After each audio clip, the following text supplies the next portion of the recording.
Jirra jirtu hordoftoonni kookiftuu akkam jirtu bakka jirtanitti nageenyi keenya isin akka qabu jecha barattoonni tokko karaa comment sectionitiin koorsii leadership and change management jedhu viidiyoon isaa akka nuuf hojjetamu barbaanna warroonni jettan jirtu amma viidiyoo isaa boqonnaa tokkoffaa hanga shanaffaa hojjechuu hin barbaadu garuu exit examiidhaaf toopikiin mainly concentrate ta'ee dhufu kamii kan jedhu chapterii tokko hanga shanaffaa PowerPoint diqqaadhaan summarize gochuuf yaalla achuma keessa gaafii exit exam hojjechaa jirra waan ta'eef gaafii exit exam gaafa hojjennu kaan babal'isaa deebisaa deemna jechuudha garuu exit exam yeroo baay'ee for business management fi business administration toopikii kan faa qabata boqonnaa hunda keessaa kan jedhu ibsuuf yaalla gabaabsine kanaaf viidiyoon kuni guutumatti leadership and change management kan jedhu akka isin qayyabattan yookaan immoo understand akka gootanii fi gaafii achi keessa ba'uu danda'an kamiyyuu deebisuu akka dandeessan kan isin fayyaduudha jechuudha. Kanaaf warroonni channel keenyaaf amma haaraa taatan subscribe gochuun viidiyoo keenya like gochuu akkasumas barattoota yuunivarsiitii biraa jiraniif share gochuu hin dagatinaa jenna. Kanaaf exit exam irratti leadership and change management kan jennu kun percentii jaa qabatee dhufa kanaaf gaafileen percentii jaa hammatamuu danda'an based on blueprint keessan wajjin wal qabsiifne summarize gochuu dandeenyeerra jechuudha PowerPoint xiqqaadhaan. Kanaaf PowerPoint kana sirriitti viidiyoo kana yoo hordoftanii fi gaafilee hojjechaa jiru yoo hojjettan gaafilee leadership and change management irraa dhufan hunda deebisuu ni dandeessu jechuun barbaada. Kanaaf egaa hiikaa leadership irraa eegalla. So what is the definition of leadership? As you know, leadership can be defined by different scholars in different way.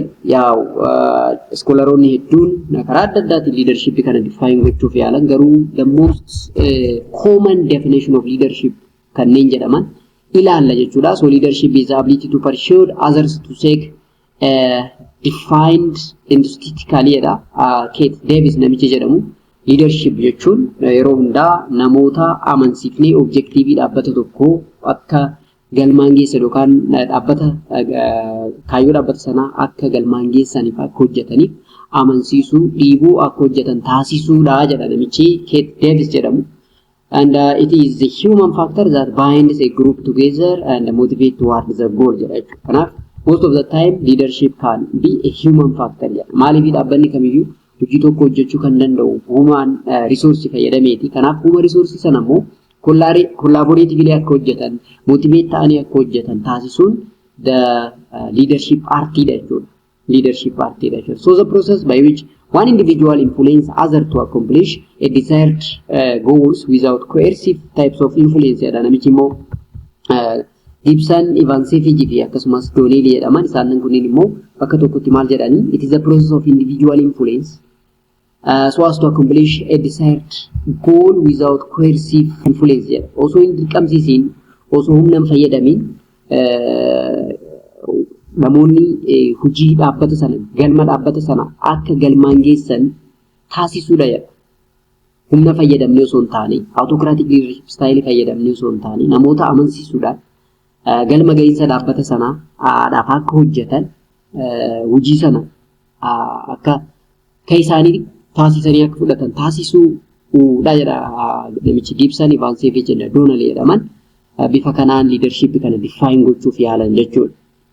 The other thing, leadership may be defined as a process of influencing an action of individuals as a members of the group to achieve a desired goal jedha namichi guddaadhamu kun immoo maal jedha leadershipini adeemsa namoonni yookaan immoo namoonni tokkoon dhaabbata tokko keessatti hojjetan yookaan namoonni miseensa gruppii tokko jala jiran galma gahinsa kaayyoo dhaabbata sanaaf akka hojjetan influence gochuun adeemsisuun leadership jedhama inni kun. So the other one is Robbins namichi Robbins jedhamu kun immoo maal jedha the ability to influence a groups toward the achievement of a goal. Almost baay'een isaanii for the attainment or the achievement of goal or objective dhaaf namoota akka hojjetan motivate gochuu kakaasuu influence gochuu lead gochuu kana ilaallata leadershipin jedhanii define godhan jechuudha. Therefore the ability to influence group toward the achievement of a goal is known as leadership jedha namichi Robbins. jedhamu jechuudha. Namichi Hodge and Johnson jedhaman immoo maal jedhu namoonni lamaan kunniin leadership is fundamentally the ability to form and mold the attitude and the behavior of another individual jedha. Kun immoo dandeettii attitude fi behavior namoota jijjiiruu mold gochuu yes artii akkasii sana of keessaa qaba jedhu leadershipin. Namoonni tokko tokko hojiin jaalatanii namoonni tokko tokko yeroo baay'ee akka ajajaman barbaadu akka humna fayyadamtee dirqisiistuu barbaadu. Namoonni akkasii amalli isaanii jijjiirame yeroo hundaa hojii tokko barbaadanii motivate ta'anii akka hojjetan taasisuun suni leadership jedhama. Therefore leadership is the ability to inform and mold the attitude and the behavior of an individual jechuu ni dandeenya jechuudha. These are another definition of leadership. Therefore leadership is the process of influencing others people to mobilize and direct their effort towards a certain goal. Humna qaban hunda effort qaban beekumsa qaban skill qaban experience qaban hunda fayyadamanii kaayyoo dhaabbata tokko yookaan dhaabbanni tokko waan barbaadu achiif akka godhu yoo gargaaran suni taateen akkasii sun yookaan immoo namoonni akka waan qaban hunda of kennanii akka hojjetan taasisuu sun it is leadership jedhama. So the relationship between two or more people in which one attempt to influence the other toward the accomplishment of some goal is also another definition of leadership according to Ivan Savage and Zilegai and Willis. So isaan namoonni kunniinis ammas maal jedhan namoonni lamaa fi lama ol ta'an relationship cimaa hariiroo cimaa qabaatanii galma gahinsa dhaabbata sanaaf akka hojjetan taasisuun sun leadership jedhama. The other one leadership is the exercise of influence by one member of the group or one organization. Yes, group in you can member of an organization in Toko. Member irratti dhiibbaan inni taasisu influence inni taasisu exercise inni aangoon inni exercise godhu suni leadership jedhama jedhanii ammas karaa kanaan define godhu. The other thing leadership is formally defined as the process of influencing others to behave in a preferred way to accomplish organizational objective, and leadership is the incremental influence of one individual exerts over the other. Yes, dandeettiin namoota akkuma beeknu garaagarummaa qaba. Skilliin namoota garaagarummaa qaba. Experiencein namoota garaagarummaa qaba. Kanaaf incremental influence fayyadamnee isaan sana coordinate goone, motivate goone, wal gargaaranii kaayyoo dhaabbata tokkoof akka hojjetan taasisuu sunu leadership jedhama jechuudha. And also leadership is an influence relationship among leader and the follower jedha. Egaa leaderii jiraate taananii followeriin jira yeroo hundaa. Hariiroon followerii fi leaderii jidduu jiru immoo galma gahinsa dhaabbata tokkodha. Baay'ee murteessaadha waan ta'eef isaan jidduu relationshipiin sirriin akka jiru taasisuun inni sunis almost leadership jedhama jechuudha. Kunis artiidha jechuudha. Artiidha. So leadership is a science as well as the art jechuu dandeessu karaa biraatiin. Leadership occurs when one individual influence another to do something voluntarily.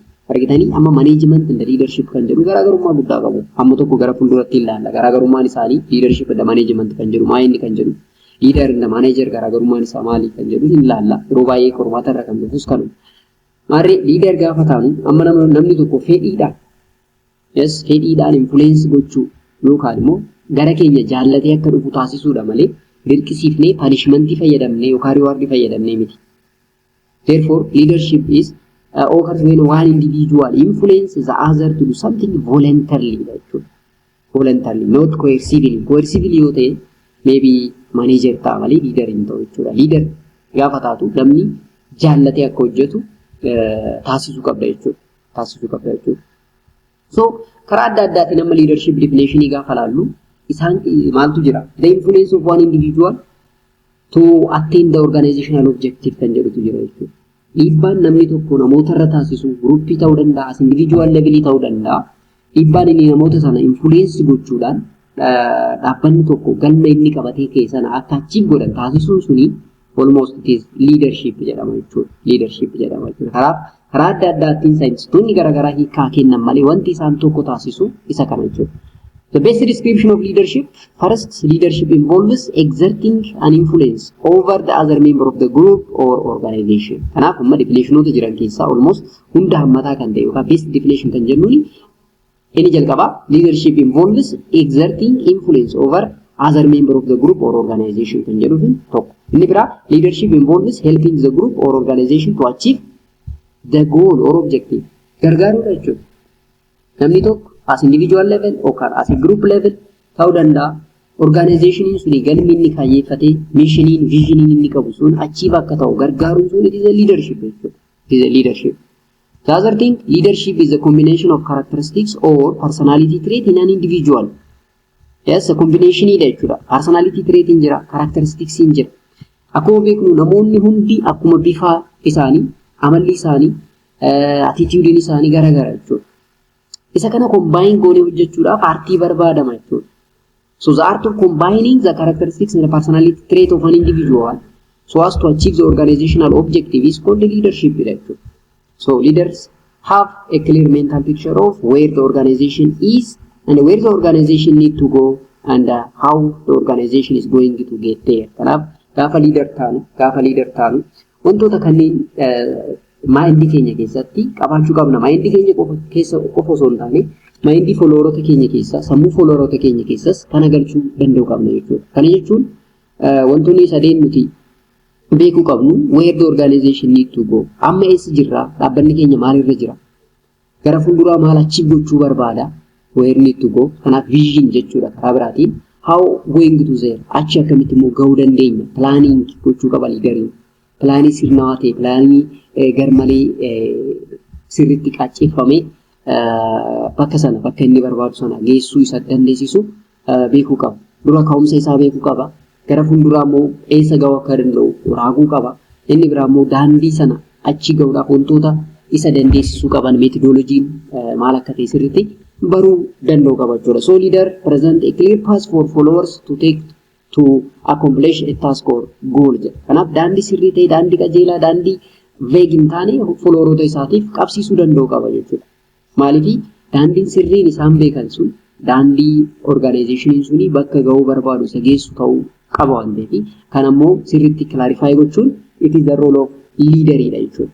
Therefore, they get a follower to work together to complete the tasks jechuudha. Bakka tokkotti qindaa'uudhaan followeronni waliin hojjetanii dhaabbanni sun galmi isaa akka achieve ta'u akka galmaan gahu taasisuu keessatti the role of leader is very mandatory jechuudha. Kanaaf gaafa leader taanu dhaabbanni tokko maal barbaada? Amma maalirra jira? Gara fuulduraa maal ta'uu barbaada? Achi gahuuf immoo maal gochuu qabna kan jedhu sirriitti beekuu qabna jechuudha. So amma leadership in the management garaagarummaan isaanii maal inni kan jedhu laalla. Isheen kun teebiliin kun yeroo baay'ee exit exam irratti gaafileen dhufan jiru. Ammas asin dura gaafilee part 1 part 2 hojjenne keessaa maybe gaafii akkana happen ta'ee argitanii ta'uu danda'a. Management and leadership garaagarummaa guddaa qabu. Maal inni garaagarummaan isaanii gaafa jennu fakkeenyaaf management engage in day to day activity. Inni kun garuu formulate long term objective. Long term. Gara fuulduraa most of the time leaderin arraa miti kan yaadu arraaf miti arra qofa osoo hin taane waggoota 5 gara fuulduraa dhaabbanni kun maal ta'uu qaba eessa gahuu qaba kan jedhu sirriitti beekee involve godhama. Management gaafa ta'u garuu kan day to day activity irratti yeroo baay'ee kan focus godhu jechuudha. Inni biraa it exhibits a superiority behavior. Olaantummaan yeroo baay'ee manager irratti ni mul'ata. Garuu leadership gaafa taanu garuu exhibit a leading behavior. Yes, leading behavior. Kana jechuun namoota fuuldura dhaabbannee agarsiisaa akka hojjechiifna jechuudha. Kana jechuun nuti dura hojjennee agarsiifnee akka isaan hojjetan taasifna. Inni management jennu garuu namoonni yookaan followeronni isa jala jiran akka hojjetan taasisuudha. Yeroo baay'ee kan inni irratti xiyyeeffatu jechuudha. It also a systems within an organization jedha administers systemii sana kan inni administer godhu yeroo baay'ee. Inni kun garuu innovate the entire organization. Most of innovation, creativity garagara employee godha manager leaderin jechuudha. Inni kun garuu system based approach fayyadama jechuudha. And also adds how and when yeroo baay'ee the question it asks how and when kan jedhu kana gaafata. Inni kun garuu what and why. Yes, the question, the WH question for leadership and the management can be quite different.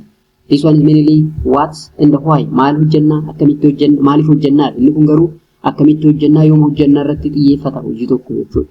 Hojii tokko. Inni biraa act within the established culture of the organization. Culture hojjetame culture dhaabbate sana irratti hundaa'eeti kan hojjetu. Inni kun garuu create vision and the meaning for the organization. Yes, yeroo baay'ee waan haaraa kalaquu irratti xiyyeeffata leadership. Inni kun garuu waanuma kalaqame sana akka irra deeman taasisuudha. Role or control strategy jedhama. Inni kun garuu use empowering strategy dha. Hojjettoonni isaa empower ta'anii akka hojjetan kakaasuu irratti xiyyeeffate. Inni kun garuu control gochuudhaan daandii sana deemanii strategy inni baasee akka follow godhan. Biratiin inni status quo supporter or stabilizer dha. Inni kun immoo status quo challenger and change creator. Maal jechuudha? Status quo supporter or stabilizer gaafa jennu already organizational planning jira, organizational hierarchy jira, organizational reporting relationship jira, adeemsi itti hojjetan dambiin itti bulmaata culture jiru suni qabamee akka deemu barbaada. Sanirraa akka jijjiiramni haaroof creativity akka dabalamu hin barbaadu gaafa manager taatu jechuudha. Ka managementiin sana barbaada. Inni kun garuu challenge godha. Waan duraan jiru waan barame irraa qofa deemne achi gochuu hin dandeenyu. Waan haaraatti dabalu kalaqa keenyatti cimsuu danda'uu qabna jedhee amana jechuudha leadership gaafa taanu. Inni biraa success based on predictability. Inni kun immoo success based on innovation and adaptation. Yes, innovate gochuu, adapt gochuu, successful achievement of an organizational goal yookaan immoo objective jedhee amana jechuudha leader gaafa taatu jechuudha. So leader focus on innovation and adaptation, whereas this one is based on predictability. The other thing, lead manager does the things right, but leader do right thing. Yes, garaagarummaa guddaa qabu. Doing the right thing and doing things right jechuun garaagarummaa qabu. Inni kun wantuma dhugaa ta'e, wantuma gaarii ta'e, wantuma sirrii ta'e akka hojjetamu taasisa. Inni kun immoo wantoonni almost wantuma karaa gaarii ta'e, wantuma dhugaa ta'e, wantuma qabatamaa ta'e akka hojjetamu barbaada jechuudha. Yes, inni kun the down strategy, the drone strategy, leadership at all level, everyone what strategic jedha. Kana jechuun leadership keessatti namni kamiyyuu qooda qabaata. Strategy tokko draw gochuu keessatti qooda qabu. Equally participate godhu. Participative leadership follow godhu yeroo baay'ee leadership irratti. Inni kun garuu ofuma isaa strategy sana draw godha. Strategy inni draw godhe sana akka isaan bakka gara lafatti buusan taasisuu yookaan akka gara lafatti buusan barbaada jechuudha. Inni kun garuu namni kamiyyuu participate akka godhu barbaada. Booda gara lafatti gaafa buusanis jaalatanii akka hojjetan taasisa inni kun jechuudha. The other one measurement of an activity dha. Inni kun immoo measurement of result. Yes, inni karaa kamiin hojjedhu, especially leadership irratti karaa kamiin hojjedhu resultiin isaa bichaan bareedaa ta'u yookaan dirqama daandii ati irra deemtu birokraatikii ta'uu qabu jedhee amana leadership. Inni kun garuu birokraatik wayii fayyadama jechuudha. Yes, daandii adeemsa hojii barame sanarraa deemtee akka hojjettu barbaada activity kan kee measure godha.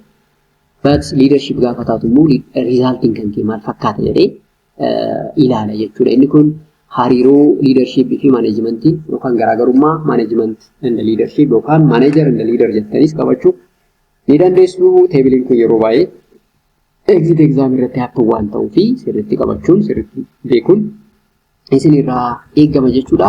What make effective leader jedha inni itti aanu. A good group leader make an effort to learn and practice skill. Yes, leaderiin tokko effective leader kan jennuun yoo maal ta'edha. Wantoota inni qabaachuu qabu, wanti inni amaloonni inni agarsiisu maal faadha kan jedhu ilaalla. Inni jalqabaa a group good leader make an effort to learn and practice skill jedha. Yeroo hundaa baruudhaaf, yeroo hundaa practice gochuudhaaf, yeroo hundaa skill haaraa dabalachuudhaaf qophaa'aadha. Good leader or effective leader kan jennuun jechuudha. Inni biraa listen to others politely or openly. Yes, namoota dhaggeeffachuudhaaf, yaada namoota fudhachuudhaaf hayyamamaadha. Yeroo tokko argitanii yoo jiraattan liidaroonni baay'een yookaan maanajeroonni baay'een yaada keenya malee jedhanii yaaduma isaanii akka ati irra deemtu barbaadu. Garuu gaafa liidarii taatu namoonni hundi waan sitti himan, namoonni hundi yaada isaanii akka dhaggeeffattu barbaada. Atis openly dhaggeeffachuu qabda. Kanaaf amaloota good leader taasisan keessaa inni tokko listen to others openly kan jedhudha. Inni biraa offer and accept a constructive suggestion. Argite namoonni yookaan immoo followeronni kan kee yaada akka kennanii fi yaada constructive ta'e gaafa sitti kennan immoo isa sana fudhachuudhaaf eeyyamamaa ta'uu qabda jechuudha. Open mindedness ta'uu qaba jechuudha. Effective leader ta'uudhaaf. Malee yaadumatu kiyyatu ta'a jettee gurran kennituu fi taanaan followerota kan keetiif that is associated with bad result. Kanaaf inni kun kan biraati. Inni biraa give a clear direction. Hojjettoonni kan kee directionii sirrii ta'e agarsiiftee dura buutee agarsiistee akka isaan irra deeman taasisuu qabda. Directionii kan kee ifaa ta'uu qaba. Vague directionii ta'uu hin qabu jechuudha. Inni kun kan biraadha jechuudha. The other one help members identity and solve problem. Keessa akkuma beeknu namni kamiyyuu rakkoo garaagaraa jira. Problemiin garaagaraa jira. Individual differencein garaagaraa jira. Namni kamuu identity mataasaa qaba. Kanaaf identity mataasaa qabatee akka deemus gargaaruu qabda. Rakkoon garaagaraa yoo jiraate immoo rakkoo sana solve gochuu keessatti hirmaachuu qabda. Yeroo sana you are to be an effective leader jenna jechuudha. An effective leader. Kan biraa know your job. Hojii isaanii beeka. Be sensitive. Wantoonni garaagaraa gaafa jiraatan alert ta'uu qaba. Yes, a good leader jechuun dursee forecast gochuu rakkooleen gaafa dhufan changing garaagaraa gaafa dhufu isa sana accept gochuudhaaf qophaa'aa kan ta'e ta'uu qaba jechuudha. Be firm, stand up for what you believe is right. Yes, yeroo hundaa amanamummaa guutuudhaan wanta itti amane kan hojjetudha good leader kan jennu. Akkasumaan akkuma laga maalii jedhan sana kan wannoo jedhu miti kan garaagara bakka garaagaratti garagalu ta'uu qabu. Yaada dhaabbataa, confidence mataasaa nama qabu, wanta itti amane nama hojjetu danda'u ta'uu qaba. Inni biraa ability to inspire others jedha. Namoota biraa kakaasuu, motivate gochuu, jajjabeessuu, akka isaan hojii sana jaallatan taasisuu keessatti hirmaachuu nama danda'u ta'uu qaba. Good leader kan jennuuni. Problem solving rakkoon yeroo hundaa ni jira. Problemiin jira. Problemii sana solve gochuuf skillii nama qabu ta'uu qaba. Problemiin gaafa dhufu carraadha yookaan immoo opportunity jedhee nama amanu ta'uu qaba. Yeroo hundaa problemiin hundi badiidha jedhee nama hin amanne ta'uu qaba jechuudha. So the problem is an opportunity jedhee nama amanu fi problemii sana immoo solve gochuudhaaf skillii nama qabu ta'uu qaba. And the ability to understand human behavior. Yes, amala namoota hundaa hubachuu danda'uu qaba. Maaliif namni kamiyyuu amala garaagaraa qaba. Namni kamiyyuu personality garaagaraa qaba. Attitude isaa garaagaraa. Isa sana understand goone namoota sana collaborate goone, coordinate goone hojjennu taanaan leaderii ta'uu hin dandeenyu. Therefore an effective leader have the ability to understand and human behavior jechuu dandeessu. Inni biraa willingness to take risk. Yes, risk taker ta'uu qaba. Yes, calculated risk. Garuu risk gaafa jennu akkasuma riskii hundaanii fudhata osoo hin taane calculated risk takerii ta'uu qaba leaderiin tokko. So an effective leader is the one that have a willingness to take calculated risk. Saanan kunniin a feature of a good leader kanneen jedhaman keessaa isaanan baay'ee murteessaa kanneen ta'anidha jechuudha. So an effective leader are characterized by the following jedha. It is honest. It is effective leader want to what they will do. Maal akka hojjetu nu beekaa, amanamummaadha. That keep their promise and follow through on their commitment. Yes, promise immoo nama kabaju, promise nama respect godhu ta'uu qaba. Commitmentii gahaa nama committed ta'e ta'uu qaba. Akkasumas nama consistent ta'uu qaba. Discipline ta'ee nama waan qabate tokko sirnaan nama hojjetu ta'uu qaba. Leader gaafa taatu bifa sanaani. They admit to their mistake. Mistake isaanii namoota biratti maxxansuu osoo hin taane admit gochuu, fudhachuu mistake sanarraa fooyya'uudhaaf hayyamamaa ta'uu namoota danda'anidha. They create a trusting and open climate. Yes, yeroo baay'ee effective leader qaba taanaan dhaabbanni tokko naannoon hojii sunii kan hojjettoonni baay'een jaalatan ta'uu qaba. It is open climate. Yes, and also amanamummaa or trusting jedha. Akka wal amanan wal shakkiin akka hin jiraanne taasisa jechuudha namni good leader ta'e. And also they help others successful and feel employed. Yes, akka feelingii gaarii qabaatan dhaabbata sanaaf dhaabbata keenyummaa yookaan immoo dhaabbanni kun keenya jedhanii akka yaadan akkasumas empowered akka ta'an feelingii akkasii followerota isaa keessatti nama create gochuu danda'udha. Good leader kan jennuuni. They don't push too much. Yes, wantoota hedduu baay'ee too much push gochuu warroota barbaadanii miti. They encourage members to do more. Yes, akkuma reefu jenne creativity garaagaraa member irraa dhufuu danda'a. Yaaliin garaagaraa dhufuu danda'a. Yeroo sana nama adapt godhee namoota sana encourage nama gochuu danda'u. Hojjettoota isaa nama jajjabeessuu danda'u ta'uu qaba. And they avoid a phrases that cause resentment, reluctance, resistance. Yes, namoota irratti yaada isaanii dhibuu almost namoonni akka of jibban akka of resistant akka ta'an nama taasisuu ta'uu qabu jechuudha. So the manager have an ideal features like this. Isaan kunniin an effective leader characterize warroota godhan amaloota jedhamanidha. Isaan sana sirriitti beekuun sirriitti qabachuun isinirraa eegama jechuudha. Inni itti aanu leadership theory and the leadership style kanneen jennudha. Egaa leadership theory and the leadership style kun yeroo baay'ee tokkoon isaan irratti yoo xiqqaate gaafiin tokkoon ni dhufa. So leadership theory sirriitti beekuu qabdu. Leadership style akkasumas sirriitti beekuu qabdu jechuudha. Leadership theory kanneen jedhaman hedduudha isaan keessaa inni jalqaba the great man theory of leadership kanneen jennuunidha. So great man theory of leadership kun maal jedha? This leadership are cited as a naturally great leader. Namni uumamaan yookaan namni leader ta'u ni uumama yookaan ni dhalata jedhanii warroota yaadanidha isaan nan kunniin jechuudha. So a born with a set of personal qualities that made them an effective leader. Yes, leadership ni dhalata malee hin uumamu jedhanii warroota yaadanidha great man theory warroonni yemmuu kun. Namni dhalootumaan leader ta'ee dhalata malee barnootaan yookaan immoo experienceedhaan uumamuu hin danda'u. So leader are born rather than not made argite. So leader is born warroonni jedhanii yaadan that is great man theory. The possess certain traits which were inherited dhalootaan waan inni dhaalee treetii garaagaraa kan isa leader taasisan nama qabu ta'uu qaba. Fakkeenyaaf dhaabbiin isaa kan bareedu ta'uu qaba. Hojjaan isaa garmalee dheeraa ta'uu qaba jedhanii warroota yaadan. Akkasuma yoo ilaaltu kaarismaa kan qabu nama akkasiidha malee liidarii kan ta'u liidariin kan barnootaan kan ekspiriyaansiidhaan argamu miti jedhanii warroota yaadanidha isaan kunniin. So leadership was considered as a quality associated mostly with males akkasumas namni leader ta'uu danda'u dhiira ta'uu qaba jedhanii yaadu. Yes, dubartoonni liidarii ta'uu hin danda'an warroota jedhanii yaadanidha. Namoonni physical impairment qaban disability garaagaraa warroonni qaban liidarii ta'uu gonkumaa hin danda'an jedhanii amanu warroonni great man theory. Akkasumas state that some people born with the necessary attributes that set them apart from others. Namoonni tokko tokko namoota biraarraa dhalootumaan adda ta'anii kanneen dhalatan jiru. Attribuutiin suni leadership akka ta'an yookaan leader akka ta'an kan isaan taasisudha. Kanaaf liidariin ni dhalata malee hin uumamu jedhanii warroota yaadanidha. Example Alexander the Great, Julius Caesar, Napoleon Bonaparte, Queen Elizabeth the First and Abraham Lincoln. Yes, isaan nan kunniin akka example-itti ka'u garuu you know that Abraham Lincoln dhaloota leader akka isaan jedhan osoo hin taane nama yeroo hedduu kufee kufaatii sana keessatti darbuudhaan nama dhumarratti pirezidaantii Ameerikaa ta'edha. Kanaaf liidariin dhalootumaan waan argamu jedhanii yaaduun kuni boodarraa it is outdated ta'edha. Naan yeroo ammaa it is not the reality behind the great man theory jechuudha. The trait theory of leadership kan jennuun kun hamma tokko great man theory wajjin almost hariiroo wayii qabu garuu garaagarummaas qabu jechuudha. Maal jedha? Similar in some ways to the great man theories, trait theory assumes that people inherit certain quality and the trait.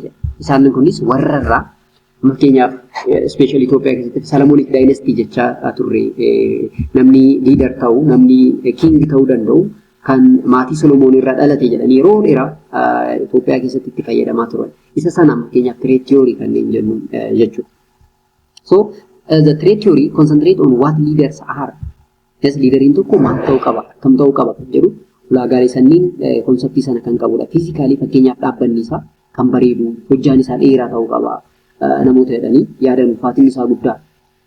Demographically umriidhaan, education, socio-economic background, personality isaa kan confidence qabu especially yoo ilaaltu nama kan sodaachisu aggressiveness behavior akkasii nama qabu ta'uu qaba jedhanii yaadu isaan kunniin the traits that associated with the leader. Leaderiin tokko physiologically, demographically, personality akkasumas intellective gaafa jennu intelligence nama ta'uu danda'u qaba. Nama decisiveness yookaan decision making ability nama qabu, judgment as well as knowledge nama qabu ta'uu qaba. Task related achievement drive, initiative and persistence. Task related gaafa jennu achiever wanta tokko yoo qabate achieve akka ta'u yookaan galma gahinsa dhaabbata hojii sana irratti nama xiyyeeffatu ta'uu qaba jedhanii kanneen yaadanidha jechuudha. The trait theory ni hamma tokko amma almost kufeera jechuudha. So almost kufaatii jala jira jechuudha. Behavioral leadership theory kan jennunidha. Behavioral theory of leadership assume that specific behavioral pattern of leader can be acquired through learning and experience. Kanaaf inni kun great man theory and the trait theory irraa adda maal jedha? Leaderiin tokko yookaan immoo specific behavior of leader amalli namni tokko leader ta'u barnootaan fi experiencein argamuu danda'a jedhee amana kuni. So the behavioral theory concern on what a leader do yeroo baay'ee inni liideriin maal fakkaatu osoo hin taane liideriin maal hojjeta kan jedhurraa kan xiyyeeffatudha jechuudha. Kanaaf liideriin tokko maal hojjeta, hojii inni hojjetu san immoo fooyyessuudhaaf yookaan hojii gaarii akka hojjetu leadership trait sana barnootaan yookaan experienceedhaan gonfachuu ni danda'a jedhee amana. So this leadership theory focuses on the action of the leaders, not on mental qualities or internal state. Kanaaf action, what you call action of the leader irraa malee mental quality akkasumas internal state irratti hin xiyyeeffatu jechuudha inni kun. And this theory considers an effective leader to be the result of many learned or acquired skill. Barnootaan argachuu danda'a, skiilii beekumsaan yookaan experiencein argatuun namni tokko liidarii ta'uu danda'a jedhee amana. Akkuma jara kaanii kanneen dhalootaan argatanidha, kanneen fiizikaalii jabaa ta'anidha liidaroonni jedhee kan amanu miti osoo hin taane sammuudhaan jabaa kan ta'edha liidarii ta'uu kan danda'u jedhee amana. So it possesses that an individual can learn to become a good leader jedhee cufa jechuudha. Asirratti steediiwwan garaagaraatu jira behavioral theory of leadership irratti Ohio State theory or Ohio State study kan jennutu jira. This theory was the study made by Ohio State University in 1945 bara 1945 Ohio State University jedhamu keessatti qo'annaan bahe tokko jira. Qo'annaan kuni wantoota garaagaraatu kaas keessatti initiating structure kan jedhu a leader with initiating structure is generally task oriented with focus on performance of employees. Inni kun initiating structure gaafa jennu leaderiin tokko organization tokko keessatti focus kan inni godhu performance of employee yookaan dandeettii hojjettootaa yookaan gahumsa hojjettootaa irratti kan xiyyeeffatudha. Akkasumas which leader is likely to be defined the structure his or her role and choose an employer. Structural organization isaa kan filatu performance hojjettoota isaa kan madaalu dha leaderiin jechuudha. Consideration concern for followers comfort, well-being, status and satisfaction. More consideration in isa Ohio State studying kuni follower comfort, well-being, status and the satisfaction of the leader as well as the follower.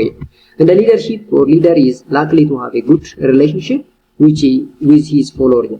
Follower isa wajjin hariiroo cimaa, hariiroo sirrii ta'e kan qabudha leadershipin. Akkaataa Ohio State study kanaan. Akkaataa Michigan studies yoo ilaallu immoo leadership behavior that are labeled employee oriented or production oriented.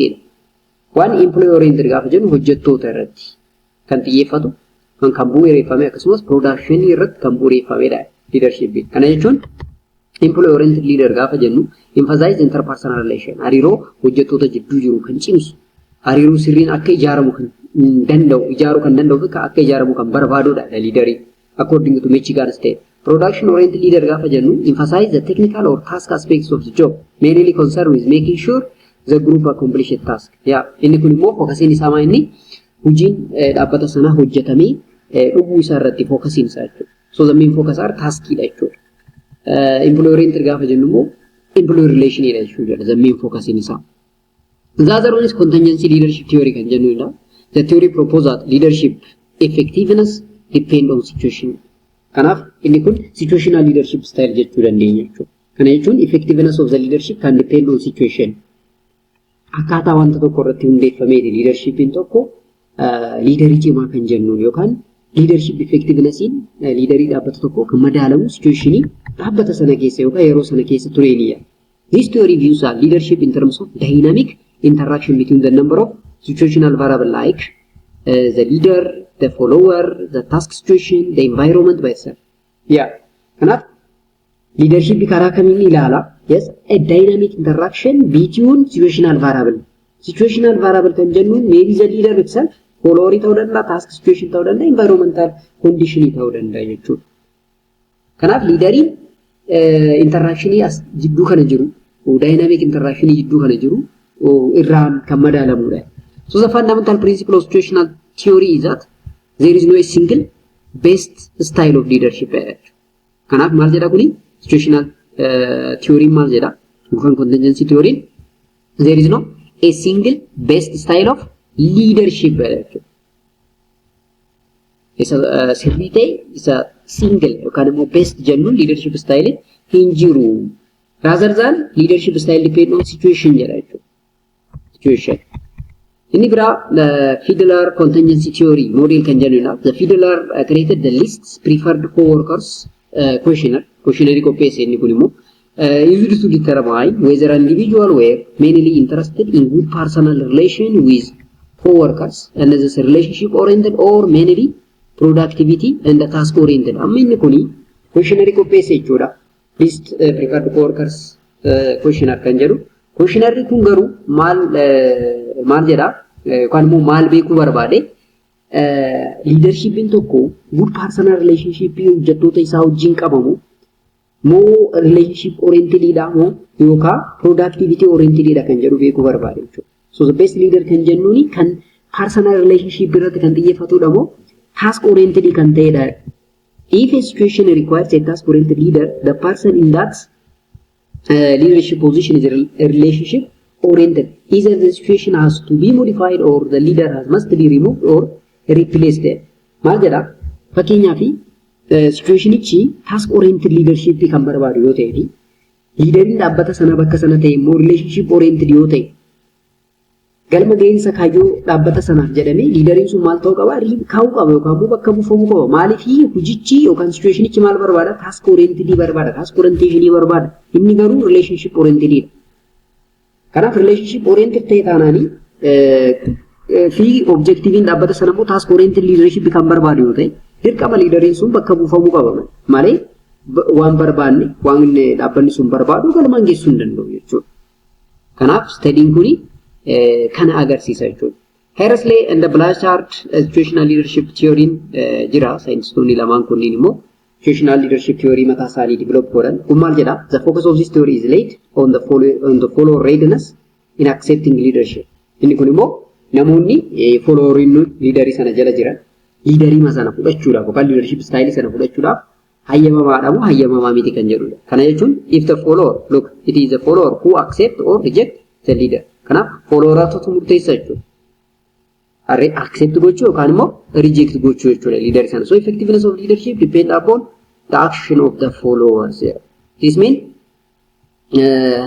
or this theory says that if the follower is unable or unwilling to do the task, the leader need to give clear and specific direction. Jettoonni sunni hojii sana hojjechuun barbaada yookaan fedhiin qaban taa'ee taana leaderiin sun isaaniif maal kennuu qaba? Directionii kennuufii qaba. Specific orientationii kennuufii qaba jechuudha akka isaan hojii sana hojjetan. If the follower is unable or willing, look unable dha garuu willing sirriitti ilaala. Asitti hin barbaada hin danda'anis hin barbaadanis jechuudha hojii isaa. Followeroonni dandeettii sin qabanii fedhii sin qaban yoo ta'e directionii sirrii fi directionii sirrii ta'e kennuufii qaba. Asitti garuu dandeettiin qabanii garuu fedhii qabu taananii the leader need to be high task orientation yookaan self the task jennaan. Yaa dandeettii dhaban malee fedhii qabu waan ta'eef leenjii gaarii kennee hojii sana irratti akka focus godhan taasisuu qaba jechuudha. Inni biraa if the follower is able and unwilling asitti immoo dandeettii qabu garuu fedhiin qaban yoo ta'e the leader need to be supportive and participative. Dandeettii qabu garuu fedhiin qaban taananii supportive and participative style of leadership itu isaan baasa jechuudha. Yes, it must be supportive and participative leadership style barbaadu waliin ta'ee akka isaan fedhii horatan osuma dandeettii qaban fedhii maaf dhabdu jedhee jajjabeessee isaan wajjin hojjetee agarsiisuu qaba jechuudha. Akka fedhii horatan taasisuu qaba. Garuu dandeettii soma qaban fedhii yoo qabaatan the leader does not need to be do much. In other words, laissez-faire style of leadership must be required. Argite jarri dandeettis qabu fedhis qabu. Kanaaf leaderiin hin barbaachisu jechuudha. So laissez-faire or free rein leadership style tu barbaadame isaan hojjechuu waan danda'aniif hojii sana isaanumatti dhiisuudha jechuudha already. Kanaaf dandeettii fi fedhii followeroota irratti depend gochuudhaan leadership style filannus achuma irratti dhaabbannee murteessuu akka dandeenyu nu agarsiisa jechuudha. Paartii tokkoffaa ganuma yoo jenne nugaa paartii lammaffaa the past goal theory kan jedhu irraa jalqabnee gara fuulduraa kan deemnu ta'a. Kanaaf akkuma isinirra jennee viidiyoon kuni boqonnaa tokkoffaa fi shanaffaa kanneen exit exaamiidhaaf dhufan qofa irratti xiyyeeffata waan ta'eef adeeraraadha jechuudha. Kanaaf adeeraraa kana sirriitti hordofuudhaan akka irraa waaqayyabattan fi gaafilee hojjechaa jiru sana sirriitti jala jalaan foloo gochaa akka of qopheessitan gamanumaan isinitti dhaamuu barbaada. Viidiyoo kana share gochuun channel keenya subscribe akkasumas like gochuun akka hin dagatamne jenna. Paartii lammaffaatiin ammoo arginutti nagatti.